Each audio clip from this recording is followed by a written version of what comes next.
Cool. I think we are live and we're good to go. We're going to wait just a few minutes. Thanks everyone for joining us. We're going to give a few more minutes to go before we get officially started. Um, but we're excited to chat with everyone and dive a little bit more into how to earn millions of followers and millions of sales. Should be fun.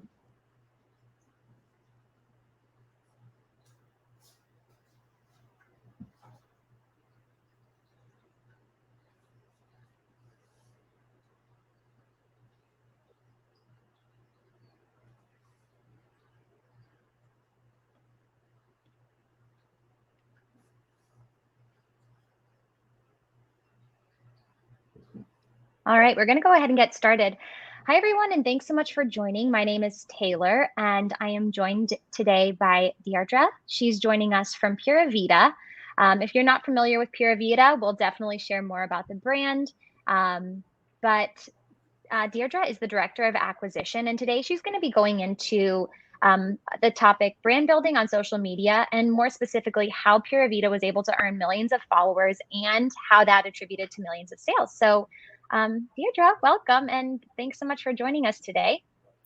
Thanks for having me. I'm really excited to be here. Yeah, so I'd love if you just want to start with a little bit of background, maybe with your time with Pura Vida, and then a little bit of background too on the brand itself. Yeah. So my journey with Pura Vida began in 2015. So I've been working with them a good few years now, but I was on the agency side, just being like their paid social account manager until last year. And then just a little bit before COVID, I went in-house. So I'm still paid social is like where I spend most of my time. But I also run like our influencer gifting program, like podcasts, affiliate, Google, SMS. So kind of like a more rounded like growth and retention role than I had previously. And then Pura Vida itself has been around. We just had our 11th birthday. So it was all started by Griffin and Paul, our co-founders. They went on a surf trip to Costa Rica. They made friends with some local artisans who were making these wax-coated and waterproof sort of surf bracelets. And being from San Diego, they just thought that that would completely hit back home. So they brought 400 bracelets back, just like in a trash bag in their suitcase. And it sold out around campus within a couple of days. So they went back, they made friends with Jorge and Joaquin, who were homeless at the time. And yeah, now we have over 800 artisans working for us. So scaled up quite a bit in the last 11 years. And now we do jewelry and apparel, and we've kind of like shifted a little bit beyond like the small kind of artisan beach brand that we were. Very cool. Yeah, it's amazing. I think we speak with so many sellers and merchants who their origin stories or their brand stories really are such a huge part of the foundation of what goes into the product and their mission. So I think there's a lot of our joiners today who can really see themselves, I think, in the similar shoes as the founders of Pura Vida. Great. Well, I have a couple of questions, and at the end of the session, I want to encourage our attendees to ask any questions that you all might have. But could you tell us a little bit more, if we're getting into the weeds, about the brand strategy and how you all were able to grow Pura Vida's brand strategically through social media? I'd like to look into that a bit more. Sure. So we were sort of one of the early brands that I think saw that growth at scale on Instagram. So we were often like hacking our way into the Explore page, which would be similar to the For You page on TikTok right now.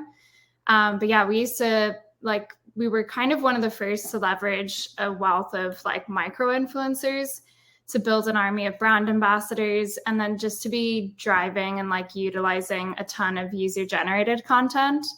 So on top of those sort of like grassroots tactics that were really just in exchange for like reciprocal features on social media and like free product, we were also one of the first advertisers on Instagram. So we have maybe 11 case studies now with Facebook and Instagram. So I think just being like first to market to test any new tool, and just always being clear with like a test budget for those programs, advertising and organic, is really important. And when we first started advertising on Instagram, it was kind of, again, what we're seeing on TikTok now, like really low CPMs, really low competition. And 2020 was obviously explosive growth across like all channels. But then 2021, it's really slowed to creep on Instagram, but we've still been able to maintain it on the TikTok front. So we're just redirecting, I guess, resources there and spend there. And then we're kind of maybe seeing some opportunity with Reels. So we'll be like the first to bounce back to Instagram. And then we always have, like Snapchat and Pinterest in the background. So it's just having all of those channels like active and ready to go, and just following performance and like pockets of opportunity wherever they may arise, I would say. Yeah. And when you talk about micro influencers and building an army of brand ambassadors, what does that look like? If you can just shed a little light on how you kind of gained that following. Yeah. So micro influencers is kind of a funny one, because back in the day, it was like people who had 5K followers on Instagram, and now it's like 25K is kind of a micro influencer. So it's changed a bit. And on TikTok, it's definitely easier to gain that following. So we have to kind of like control for that. But I think for us, it's like quality of content and like brand fit too. So when we're looking for new people, either to gift product to in exchange for content and shout outs, or to join our brand ambassador program where they actually get, unique promo codes and unique shopping links that they can earn cash commission and exclusive product for. It's all about just like searching out those right people for your brand. For us, it's definitely a mass market product. Like it's a low price point everyone can afford. So it's always been like a voluminous program for us. We have 120,000 brand ambassadors. So definitely like a sizable program. And yeah, a lot of work to keep active, but it's just something you need to be seeding all the time. Interesting. So, I guess with the listeners, I'm sure if I were starting a brand, I'd be curious the approach that you took. Do you have any advice for brands who are trying to establish an ambassador program, and how to kind of get that program off the ground? Yeah. So we use Reversion, which is a good sort of app and network for that, in terms of like controlling your commissions and just like keeping track of who's active and onboarding affiliates at kind of a mass rate, I would say. But yeah, it's just important to pay out cash commissions, to really treat it as you would treat other ad channels, and not be afraid of paying out for sales that they would have, they're going to buy product for themselves with it. There's going to be a lack of incrementality on some of those orders as, those codes get out to like coupon sites or go viral on certain social media platforms. So we spend a lot of time policing that, but at the same time, you need to be able to like stomach that if you want a program to scale. So yeah, we pay out cash commissions on those unique shopping UTMs and the promo codes on a monthly basis. We also send out exclusive swag for certain milestones. So like your first sale, second sale, fifth sale, and so on. And it'll be anything from like engravable jewelry to apparel that you can't buy on our site. So like very exclusive. And I think our reps like really love to rock it on social media. And like we just opened our first retail store, and like everyone was wearing it as such a badge of honor, because they know that no one can like buy it unless they've hit those milestones within the program. So just kind of creating that cult following. We have like private Facebook and Instagram groups. Our Instagram group is like 52,000, which is really large for like a private page. So yeah, we do a lot to like engage them. We have spokespersons that will come in and give tips and tricks on like creating content, how to shoot our product in the best light, how to grow their following. We do a lot of giveaways of either cash rewards or products, and like sweepstake competitions for best content or top sales ambassador of the month. So we do a lot to kind of like lift them up with us. We also aren't afraid of like leaking exclusives to them. Like we like to think of them as actual like staff and part of the team. So we have dedicated text and email lists where we'll actually send them out like Dropbox links, and they'll be in the know on our marketing calendars. So they're like first to know about new products, exclusive collabs that we're doing, and they get exclusive like marketing assets to share ahead of time. So it makes them feel like they come in with the scoop for their fans as well. So it's just been like a really good relationship. But yeah, it's definitely treating them like an extension of your in-house team. Yeah. And before I kind of jump to my next question, with a following like that of 52,000, private Instagram, I guess essential staff members, we'll call them. How do you see that correlating to the growth of Pura Vida outside of just gaining new eyes on the site? How's that conversion, I guess? Yeah, I mean, it's definitely our most loyal fan base. So, like, one thing we implemented this year to try to get ahead of some of the data limitations that we've experienced due to Apple is a post-purchase survey. So, like, we've really seen a lot of people select either word of mouth or brand ambassador as how they heard about the brand. Wow. So it's something that we track over time, but we see it pretty tightly correlate to like our brand ambassador marketing calendar. So we'll run like double commission weeks and stuff like that just to get them hyper engaged. We finally just managed to get them gold on like subscription signups, which was like really hard to integrate for so many reasons. But we saw a lot of scale on subscription within those when we launched that. And then when we did the extra incentive weeks. So that's one way we've been able to track it. And then also if you just go to Instagram and like hashtag Pura Vida Crew or hashtag Pura Vida Bracelets, like you'll just see like hundreds of thousands of hashtags. So we have just a constant stream of like really great UGC coming in, which has been great for ads, great for organic. And then now most recently, we're incorporating a lot of it into our website. And for sure, like we're very new to the apparel space. So we didn't realize how important UGC was going to be there. On like bracelets on a wrist, it's not always necessarily the most important thing. But to really see it on like real women and real bodies has really helped us like position ourselves better within the market. Very cool. And you started talking a little bit about the subscription. I'm curious. I don't know if anybody else noticed, but we definitely noticed that you have this bracelet club subscription. Could you tell us about how that initiative has impacted your CLV? Yeah. So overall, I mean, we have like quite a large catalog, low price point, low consideration, sort of impulse purchases, I would say. So our purchaser frequency and our repeat purchaser rate has always been like pretty strong, like pretty above market, I would say. But we struggled when it came to AOV. We're definitely a lot lower than a lot of our competitors, even within like, not including fine jewelry competitors, even comparing to like Bauble Bar, Alex and Annie, we're at least 3 tiers below them at certain times.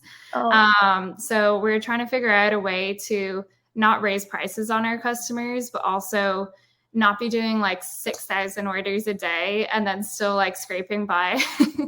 So yeah, it's been really great for that. The 6-month and 12-month tenures in particular for subscription have just really helped us to bolster our AOV and our LTV business wide. It's been a really great retention tool. A lot of the people that do come in are previous customers, but they might have only bought from us once, maybe even just one bracelet to see if they like it before signing on. But it's been so important to us to be able to secure that monthly revenue stream, no matter how small it is. Like, depending on what deal you come in on, it might only be $10 a month. So it's definitely small, but it's been huge for our CLV overall. Yeah. We really drive like our regular e-com offering. We merch it with like complimentary apparel, complimentary rings, and even our secondary jewelry subscription. So being able to tie it in with a wider assortment, like our designers done a really great job of that. We drop product on like a rolling 2-week basis. So when that complements what you get in the subscription and you want to style it together, they've been huge for like cross-selling each other. Cool. Yeah, it's interesting. I feel like I don't know about you, but I am definitely somebody who is shopping online frequently. Those Instagram ads get the best of me almost every time.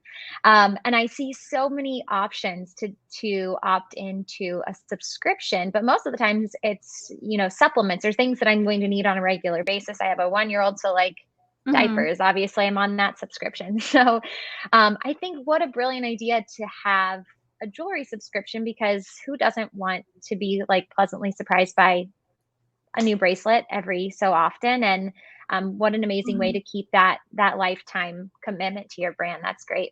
And then another thing you talked about just a little bit ago was the impact of the iOS 14. Let's dive into that a little bit. How has the update that Apple rolled out, how has that impacted your marketing efforts? And I would say if it has, but you've already mentioned it has. So what are you guys doing to help counteract that impact? Yeah. I think it's been a really tough time to be like a performance or direct marketer.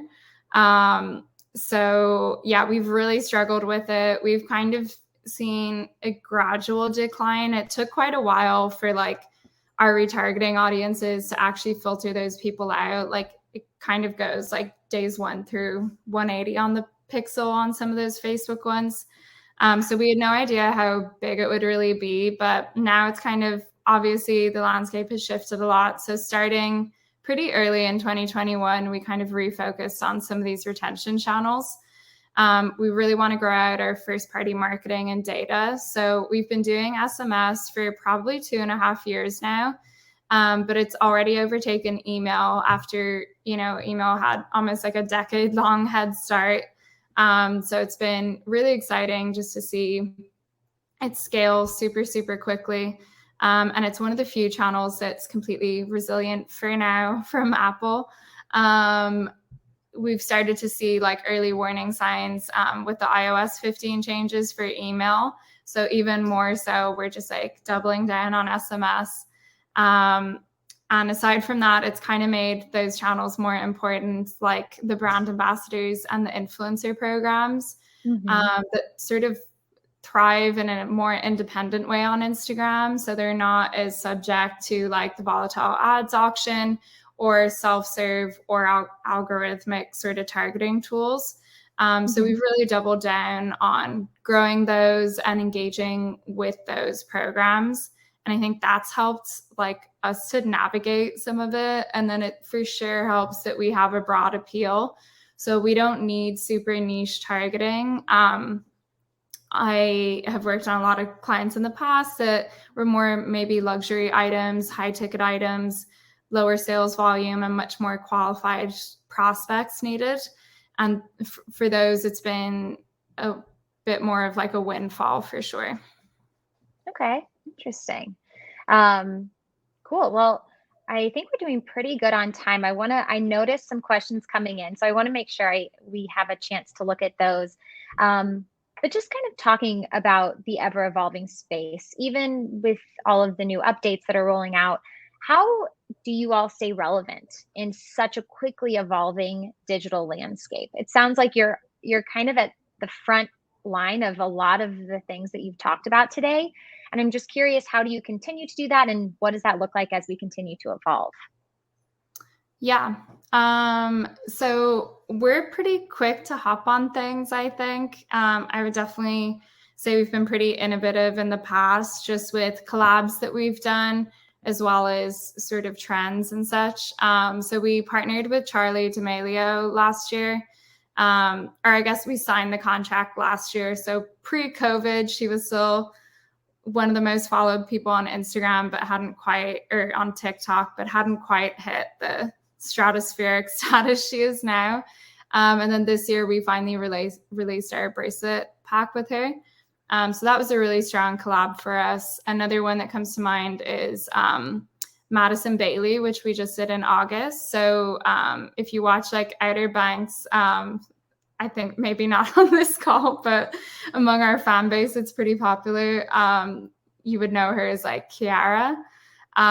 So we dropped a bracelet pack with her just as season 2 was coming out on Netflix. So it's just like always looking ahead to sort of tie those moments together. We were able to piggyback off of so much press and fandom, and just when like fans' interest was at an all-time high. So on our affiliate channels, we saw like a huge uptick in content commerce interest, which we don't always get. But we were in so many like listicles of like how to get her look, and like, yeah, we got amazing press and we sold out in a matter of days. So that was a really successful one. Another thing that we're good at is kind of, especially within the TikTok space, like it's taught us to be super nimble and really hop on like trending sounds and challenges pretty quickly. I think we have a couple of videos to show, so maybe we could look at those. And I can kind of give you context. Girl, I wanna know the truth. Just tell you what's on my mind. What's up, I've been calling you. It seems like I can't get to you. Thought I was good, yet I'm feeling blue. It's like I'm alone in this space with you. Tell me what you wanna do. Live your life, no stopping. Yeah, so obviously during COVID, like everyone became an arts and crafts like wizard, and the tie-dye trend was just huge. And we saw all of our fans doing really fun stuff with like the free canvas bags that our jewelry comes in. So we decided to get in on the fan and did this kind of like hack video. And yeah, it got hundreds of thousands of views, like probably 10 times as many followers as we had at the time. So that was like a really exciting thing we were able to hop on, and it kind of came as an idea from our fan base. And then we have a more recent and like weirder example.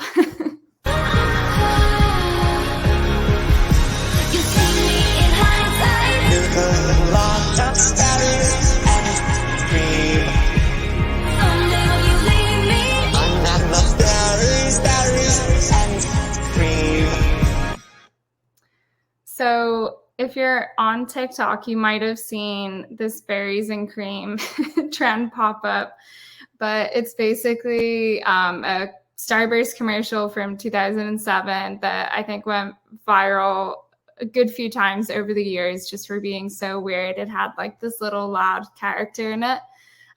So basically everyone started remixing it on Instagram recently, and we just threw it in with one of our launches, and like everyone did just a double take and it got like a ton of engagement. So I would just say don't be afraid to like experiment with like AMSR or like anything else weird that you see the kids are doing, just to try to piggyback on those trends, end up on the For You page, and just like drive engagement. And double takes are like what it's all about, just like stopping the scroll. So yeah, that was a fun one for us. Yeah, those are awesome. I need to get back on TikTok. I think it's out to get me, but I'm not too old for it. Well, maybe I am. Well, no, I'm not. But no, I gotta get back in there for everyone. It's just a bit of a black hole, so just be careful. No, it's definitely going places. If you didn't have a chance to listen earlier to that session, that was really enlightening, and I think you guys are in an awesome place. We do have about just over 5 minutes left. So one quick question that I've actually seen a couple of times, more of just a help question. What was the app that you mentioned earlier that you all were using with your influencers? So we used Reversion to manage our affiliate program. So it has some nice integrations, and yeah, it's an easy way to sort of like keep track of commission payments, as well as like onboarding. Yeah. And another really great question from Shauna, what would you say is the most important thing that you're using to help keep the community engaged? Would you say it's the promotions, the discount codes, marketing, the blogs, a combination of everything, which it might be? Yeah, but there's got to be something that stands out as most important. For our brand ambassadors, I would say it's like the private page for sure. They love it. We do like weekly spotlights of our top creators or just like top UGC. And then we have one of our longest like standing photographers and models will come in like almost once a week and do these like amazing tutorials on like how to create TikToks or how to make like BA like business cards that you can throw into your photography with the promo code, and just like great ways to drive like conversion rate and amplify your following, I guess. On the organic social side, it's been more about, just kind of like social media marketing, being super engaging. Definitely like a lot of sneak peeks as well, featuring like UGC, making it relatable. I think for us, what we noticed last year, like we've always kind of been an aspirational brand, like being founded in Costa Rica and then grown on like the West Coast of America and like all these like beautiful like beaches and everything. And then it was like everyone was in quarantine. So no one wanted to see that. And it just like was the least relatable thing we could be doing. So we had to scrap. Like we had flown all these people out to Hawaii to film our entire like spring and summer collection. And we didn't get to use a single thing. So we're like, people don't want to see this right now. So we shot it all at home and we did like a blog and kind of like IG live series of just like arts and crafts to do at home, recipes, like how to work out at home, how to hone your cooking skills at home, how to meditate, stuff like that. So just being ready to like pivot. I think we've definitely checked ourselves and realized that even like now that we're coming out of all of that, people still don't want like heavily aspirational stuff always. So we're trying to sprinkle in like as much realness as we can. Yeah, I think that's a really great call out. Although that being said, an escape is always a good thing, but I agree, like the touch of reality is making it very relatable. Could you explain a little bit the difference between the affiliate program and your ambassador program? Yeah.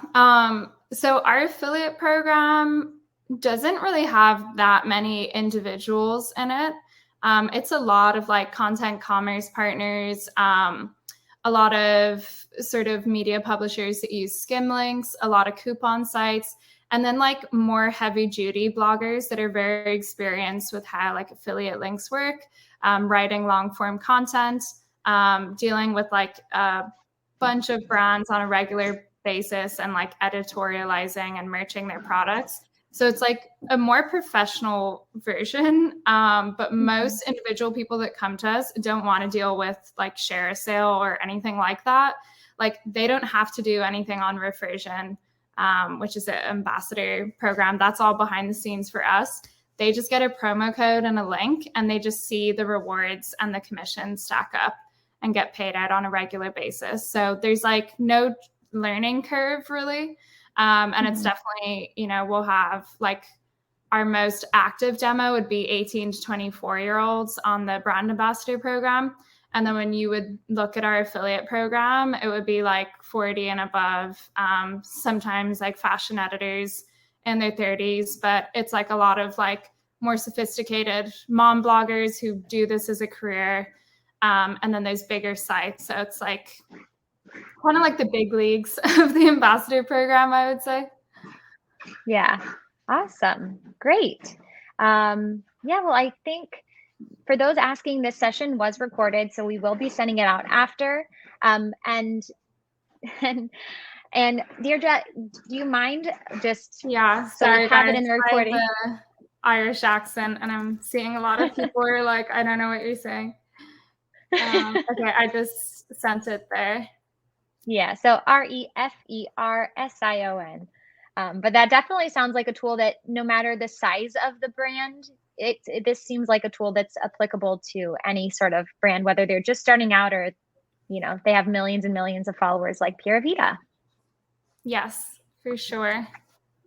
Awesome. Well, thank you so much for your time, Deirdre. And thank you everyone for joining this session today. Up next, if you are continuing to join our webinar, we have Ritual Beverage going more and in depth about the subscription model and how that can help benefit your sales and grow and scale your business. Thanks you again for joining us, and we'll see you in the next session. Thanks, guys.